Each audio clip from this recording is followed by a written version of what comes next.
Incentive Footsteps by Orbit Developers. Hi, my name is Iman. Today in this video we are going to know about the prerequisites of our course. अपनी course के लिए अगर हमें prerequisites की बात करें तो वो चीज़ें जो आपको कोर्स स्टार्ट करने से पहले चाहिए होंगी। तो सबसे पहली चीज़ है एक लैपटॉप या एक कंप्यूटर। आज की डेट में वैसे टेक्नोलॉजी इतनी एडवांस हो चुकी है कि आप काफ़ी सारी ऐप्स को यूज़ करके आप अपने फ़ोन पर भी कोडिंग स्टार्ट कर सकते हैं।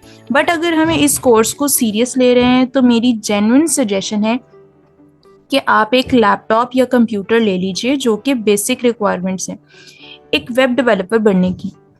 ज़रूरी नहीं है कि लैपटॉप या कंप्यूटर बहुत महंगा हो या हाईली एडवांस्ड हो। मैंने अपनी वेब डेवलपर की जर्नी को भी एक हाईली एडवांस लैपटॉप से स्टार्ट नहीं की थी। एक i8 लैपटॉप था जिससे मैंने बेसिक चीज़ें मौजूद थी।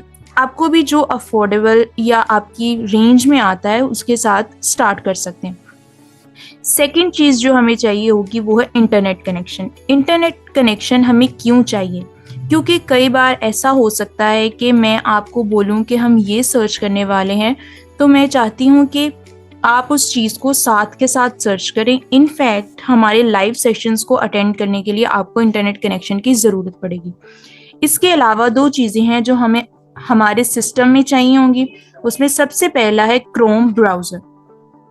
हो सकता है कि आपके पास ऑलरेडी विंडो इंस्टॉल पर जो है मैक्सिमम स्टूडेंट्स के पास विंडो सिस्टम में जो ब्राउज़र होता है वो क्रोम ही होता है। लेकिन अगर आपके लैपटॉप या कंप्यूटर में क्रोम ब्राउज़र नहीं है तो जो भी ब्राउज़र आपके पास है वहाँ पर क्रोम को सर्च करें और इंस्टॉल कर लें। लेकिन अगर आपकी गूगल क्रोम है इंस्टॉल्ड है आपके सिस्टम में तो गुड, हम उसी पर काम करने वाले हैं। मे बी आपके पास और ब्राउज़र्स हों जैसे कि फायरफॉक्स, एज, सफारी, ओपरा। आप अपने पर्सनल काम के लिए इन ब्राउज़र्स को कंटिन्यू कर सकते हैं, बट वेब डेवलपर के लिए आपको सजेशन करूंगी कि आप क्रोम ब्राउज़र को इंस्टॉल कर लें। तो वो कैसे इंस्टॉल करना है वो मैं बता चुकी हूँ कि आपके पास कोई भी अगर विंडो में डिफ़ॉल्टेड जो है वो ब्राउज़र है, आप उस पर जाएं और गूगल क्रोम को सर्च करें तो वहाँ से आप इंस्टॉल कर सकते हैं। सेकंड चीज़ जिसको हम इंस्टॉल करने वाले हैं वो है विजुअल कोड स्टूडियो कोड। इसको हम शॉर्ट में वीएस कोड भी कहते हैं। वीएस कोड एक एडिटर होता है। एडिटर कहने का मतलब है कि हमने अभी तक अपनी स्टूडेंट लाइफ में जो भी स्टडी किया होता है उसे एक नोटबुक में लिखते हैं। नोट्स में हम इंफॉर्मेशन, क्वेश्चन आंसर सारी की सारी चीज़ें लिखते हैं। बट अब हम बड़े हो गए हैं और वेब डेवलपर स्टार्ट करने वाले हैं। जैसे इंग्लिश लिखने के लिए, उर्दू लिखने के लिए, हिंदी लिखने के लिए हम नोटबुक को यूज़ करते हैं, वैसे कोड को लिखने के लिए हमारे पास एक डिजिटल नोटबुक होती है और इसी डिजिटल नोटबुक को हम एडिटर कहते हैं। तो इसीलिए जो HTML का, CSS का, जावास्क्रिप्ट का कोड लिखने के लिए एडिटर की ज़रूरत होती है। मार्केट में बहुत सारे और कोड्स एडिटर अवेलेबल हैं, बट अगर आप एक बिगनर हैं तो आप प्लीज़ VS कोड को इंस्टॉल कर लीजिए। VS कोड क्यों चाहिए? सबसे पहला बेनिफिट, ये एक फ्री और ओपन सोर्स सॉफ्टवेयर है। माइक्रोसॉफ्ट ने इसको बनाया है। बहुत सारे web developers around the world VS code को यूज़ करते हैं। जेन्युइनली ये एक अच्छा कोड एडिटर है। आप इसको फ्री में डाउनलोड कर सकते हैं। तो सबसे पहले हम इसको इंस्टॉल कर लेते हैं।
दूसरा फ़ायदा ये होगा, मेरा जो व्यू आपको दिख रहा होगा या जो आपको अपने सिस्टम का व्यू दिख रहा होगा, वो दोनों मैच करेंगे, तो आपके लिए आसानी होगी, लर्निंग प्रोसेस और ज़्यादा आसान बनेगा।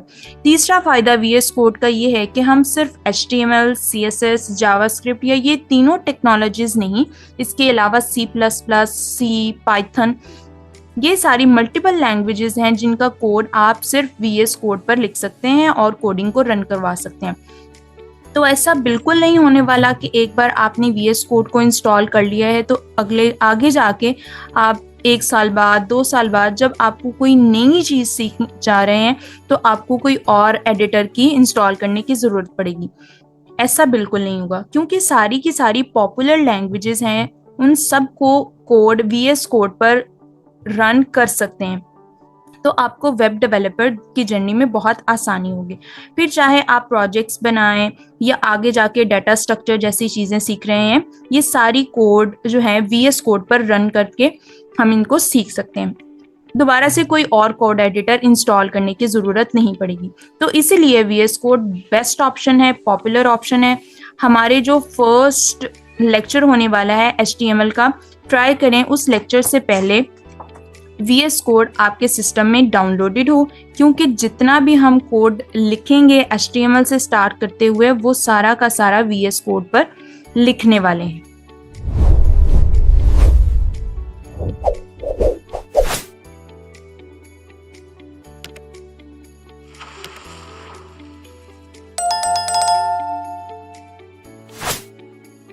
Keep in touch with us for more updates.